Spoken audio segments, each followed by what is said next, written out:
हे student, आज हम पढ़ेंगे टेंस। वैसे आपने टेंस कई बार पढ़ा होगा, पर टेंस क्या है समझ नहीं आता है, तो उस टेंस को हम समझ के ही पढ़ेंगे। टेंस मतलब काल। काल जो होते हैं कितने टाइप के होते हैं? काल होते हैं 3 टाइप के, भूतकाल, वर्तमान काल, भविष्य काल। तो उस भूतकाल को बोलेंगे हम पास्ट, पास्ट टेंस। वर्तमान को बोलेंगे प्रेजेंट टेंस। 3 टाइप के हो जाते हैं टेंस: प्रेजेंट, पास्ट, फ्यूचर। प्रेजेंट मतलब वर्तमान काल, जो अभी चल रहा है वो क्या हो जाएगा? प्रेजेंट। पास्ट मतलब जो चला गया, बीत गया, भूतकाल। भूतकाल मतलब जैसे अभी 2 मिनट पहले का समय भी क्या था? भूतकाल। फ्यूचर मतलब भविष्य काल। भविष्य काल मतलब आने वाला काल। अब इनके अंदर भी जो है 4 टाइप का आ जाता है। 4 टाइप कौन कौन सा आ जाता है? सिंपल, कंटिन्यूस,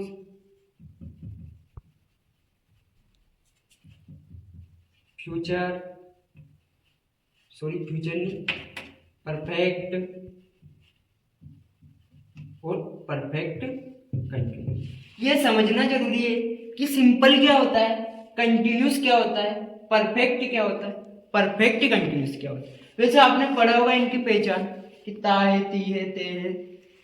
तो इनकी पहचान के अकॉर्डिंग भी पहचान सकते हैं, पहचान नहीं याद करके, क्योंकि पहचान हिंदी से इंग्लिश करने का हमें किसी भी एग्जाम में नहीं मिलता है। तो पहचान ना तो फिर उनको हिंदी करके ही समझना पड़ेगा, और हिंदी आता ही नहीं। तो इसे समझेंगे कैसे? सिंपल मतलब जस्ट सिंपल बात हो कि आई ईट फूड, मैं खाना खा रहा हूँ, तो वो क्या हो गया? सिंपल, है ना। तो सिंपल मतलब जैसे कि जा सिंपल बात हो कि एक मोटा सा आदमी, ऐसे समझो, वो खाना खाता है, तो क्या हो गया? सिंपल। अब वो खाना खा रहा है, काम चल रहा है, कंटिन्यूटी में काम, तो क्या हो जाएगा? Continuous tense. परफेक्ट टेंस मतलब कि मैं, मतलब जहां परफेक्ट वाली बात हो जाए कि मैं पढ़ा चुका हूं, या फिर वो मोटा सा आदमी खाना खा चुका है, तो वो क्या हो जाएगा? परफेक्ट।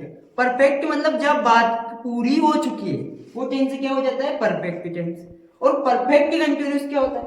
परफेक्ट कंटिन्यूस जो है परफेक्ट से और कंटिन्यूस टेंस से मिला के बनाया गया है। तो परफेक्ट मतलब जहां कुछ काम तो परफेक्ट हो चुका है और कुछ काम कंटिन्यूटी में चल रहा है। जैसे मैं अभी से पहले प्रेजेंट, पास्ट, फ्यूचर को समझा चुका हूँ, सिंपल कंटिन्यूस को भी समझा चुका हूँ, और आगे भी समझा रहा हूँ, तो ये कहीं हो जाएगा? Perfect continuous. जैसे अभी अपन ने इतना तो पढ़ लिया, आगे वो टेंस के बारे में ज्यादा पढ़ना है, तो क्या हो जाएगा? Perfect continuous tense. जैसे हमें मान लो कि 2 क्लासरूम है, 2 क्लासरूम, इस वाले क्लासरूम के फर्नीचर उठा के हमें इस वाले क्लासरूम में ले जाना है, तो हमने उठाए कुछ फर्नीचर और इस वाले क्लासरूम में ले गए। अब कुछ तो उठा के ले गए, कुछ और ले जाने, तो कुछ काम तो परफेक्ट हो चुका है और कुछ काम कंटिन्यूस चल रहा है, कंटिन्यूटी में चल रहा है, तो क्या हो जाएगा? Perfect continuous tense. एक बार और समझना शॉर्ट में। सिंपल मतलब जहाँ सिंपल बात हो, साधारण बात हो। कंटिन्यूस मतलब कंटिन्यूटी वाली बात हो, कंटिन्यूटी मतलब काम कंटिन्यूटी में चल रहा हो। परफेक्ट मतलब कोई भी काम हो या कोई भी क्रिया पूरी हो चुकी हो, परफेक्ट हो चुकी हो। परफेक्ट कंटिन्यूस मतलब परफेक्ट और कंटिन्यूस से मिलकर बना है, तो परफेक्ट कंटिन्यूस दोनों से मिलकर बना है, तो दोनों की क्रिया आएगी उसमें। जैसे कुछ काम तो पूरा हो चुका है और कुछ कंटिन्यूटी में चल रहा है, तो क्या हो जाएगा? Perfect continuous tense. इसके आगे हम प्रेजेंट सिंपल को पूरा पढ़ेंगे कि प्रेजेंट सिंपल बनता कैसे, पास्ट सिंपल बनता कैसे, फ्यूचर सिंपल बनता कैसे, फिर present continuous, past continuous, future continuous. ऐसे कितने टोटल 12 टाइप के टेंस हो जाते हैं। अब हमें इन 12 की हेल्पिंग वर्ब याद होनी चाहिए।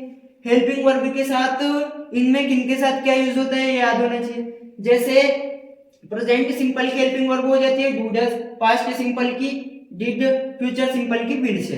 तो ये सारे हम प्लेलिस्ट वाइज पढ़ेंगे।